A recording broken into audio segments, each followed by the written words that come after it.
Ready, box. All right, we're back with another banger, chapter 1468, titled Proof. All right, as with all chapters, we open back up with Mishiba and Rosario's fight right where left off in the last one. Mishiba's thinking to himself, right then I was on the verge of losing it. You know, in the last video, his being was coming out, his demon was coming out, but he remembered that he heard the cheers from everyone, which Ippo incited to show him that he wasn't alone. He still had family, friends, people who believed and supported him. He doesn't need to cheat anymore. And he even thanks his demon like, hey, when I was weak, I need you as a mask. He was like, I need you as, you're my bravado, you're my shield, but now I don't need you anymore. I'm not alone. I've trained, I've got stronger, I can beat this guy. I'm going to do it the right way.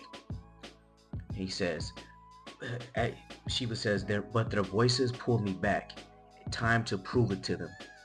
Prove that he's earned the right of their cheers. It's still Mishiba talking about pay them back, show it to them. With my own two hands. And he's adopted a new stance. It looks like the standard boxing stance because his arms are long, but it's kind of high up, and to me it's kind of giving peekaboo style. So I think he's adopting Ippo's stance just to have a stronger defense, and it's going to come to play later on in the chapter. So he's keeping Rosario at bay with his jabs. Rosario still forces his way in. Mind you, he has that evil Depsy roll where he throws his head out there, steps on Mishiba's foot, and throws overhand. You know, he's throwing ahead with the hook. Another headbutt's coming in, but this time Mishiba intercepts it with his high guard, or his standard guard, or his peekaboo guard, depending on how you want to look at it, because remember, he does have long arms. But for the sake of this video, we'll call it the peekaboo. He has Ippo's peekaboo style he adopted, and he catches Rosario's head and pushes it back with the back of his hand. And as he's pushing him back, he lands a right straight to the body. Boom! And you just see the internal organs of Rosario, his stomach, his intestines kind of clenching up, like, and you just see pain on his face. His hair sticks up and trying to hold back vomit. Yeah, that one did it to him. Mind you, he's still under that weight control, and we're in round 5, so he's tired, he's been taking hits, and he's already came in kind of not at full strength, so that body shot really hurt him. But you see Rosario pick up his foot. Aoki screams out his foot, and as Rosario gets set to stomp down his foot, Mishiba simply brings it back, lifts his foot up and gets it out the way. Rosario looks up confused, and as he's looking up, Mishiba brings out another right to the body. Boom! A chopping right to the gut. Now, I think the reason Mishiba can dodge the hits now is because Rosario's so close to him, it's less of a step in, you know? Like, he hits his body, Mishiba can kind of see the overall what he's doing. Because before, mind you, Rosario came in with his head, Mishiba had to worry about getting headbutt, so he couldn't focus on his lower body or even see all of Rosario because his head was in the way. But now, keep him at bay, he kind of has his own favorable distance, and Rosario he can't get in, he's just stuck where he's at. Rosario curses him, cabron, just going for my body. He's and Mishiba's sticking to his world-class plan. She was keeping that bay with that flicker jab. He goes back to his retro style, flicks the jab out, and Rosario jumps back. The crowd goes nuts, because now Rosario's taking the distance. The challenger pushed him back, and it's back to square one. And we see Mishiba get back in his original stance. He goes back to his hitman stance, which, you know, he had to bite off Ippo style for a second just to get back in the swing of things, but it worked. In the next panel, we see Ippo and Kumi holding hands. Yeah, my guy got the Rizzatoni mixing it up. And we switch over to Sawamura, Sendo, and Miyata. And Sawamura's like, what a letdown. And then Sendo says, nah, this is better. It's kind of showing that if they both represent different sides of Mishiba, who he chose, you know? Because Sawamura wanted, he wanted it. Sawamura, he wanted the mayhem, the madness, the gore. Sendo's like, nah, we don't cheat, we fight the right way. But mind you, Sendo did pinch a guy one time. Not that that's super cheating, but you know, it is. Then we stick to Mishiba's trainer, and he's saying, Mizutani, are you seeing this? Are you seeing this? The kid who we had no idea how to handle, who made us clutch our heads in agony. Take a good look, Mizutani. This boy that you brought me, look at him stand tall and proud, and we just get a cold panel of Mishiba standing tall, like ready for the world, you know, ready to face the world stage, with light on his back, with cheers, with support, with love, and become the boxer he's always known he could be, you know, boxer was always meant to be.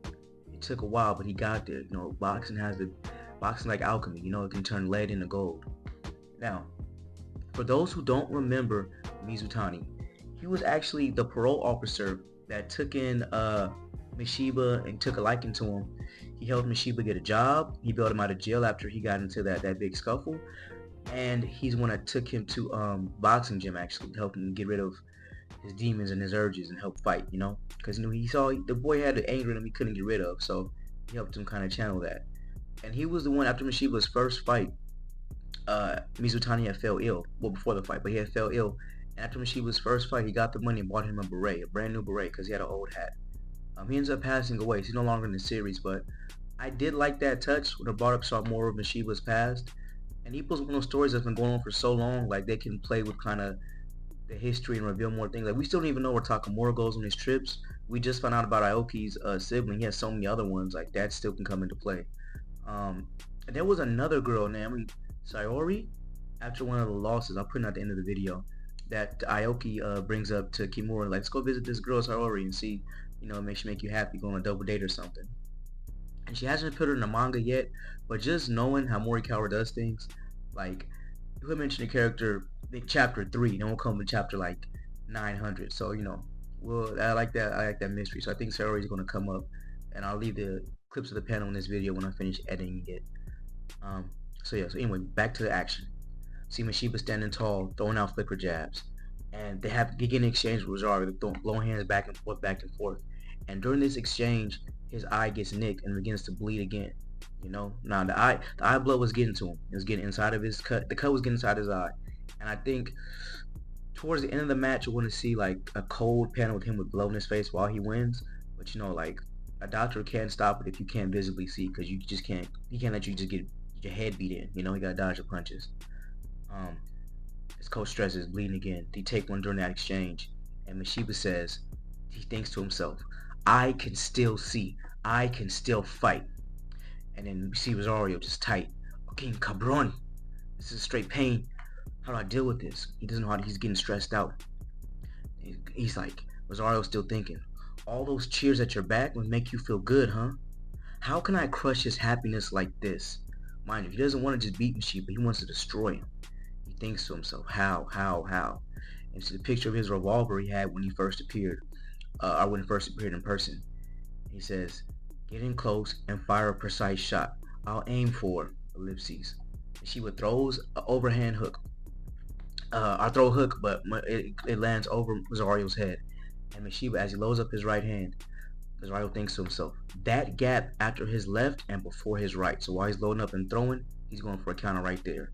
And they both rush in at full speed. So Mura says, and flips him off. And then Miyata just thinks a counter and looks kind of not concerned, but more like impressed. You see Rosario thinking he'll reach. Mishiba says, don't stop, make it a full swing. And they go for it. A dual exchange like he did when he's fighting Kimura. And just right there, the gong sounds. Round 5 is over. The coach rushes in and says, get the hemo stab and you stop the bleeding no matter what. I can't let it end like this. Coach says he's giving it everything he's got. We have to as well. And it ends on a panel of Ippo saying, you can do it. Whew. Let me tell you, boy. Let me tell you. This fight of Mishiba's is killing it. Mishiba consistently has good fights across the board. Not too many weak ones. But this one here, I really do enjoy. You know, and it's been pretty much the only fight we've gotten so far for this year. We bound out, like, you know, the sparring matches and things like that are the quick ones. But this fight right here, this is amazing. I give it maybe tops 10 more chapters, but at least 5 more chapters before it's over. But this fight is taking the cake. I love seeing Mishiba's growth. And I like how it's showing not just him, but those around him, you know? Like how his coach has showed his past coming into this. And he's finally let it be known he's let go of his demon. So we're seeing a brand new Mishiba. We saw him switch up his stance to the peekaboo style just to win, showing how Ippo's influence does really affect everyone he's touched and fought. And yeah, this is just an amazing chapter, you guys. Well, that's all I got for you this time. Take that like button, subscribe for more action. I'll catch you on the next one.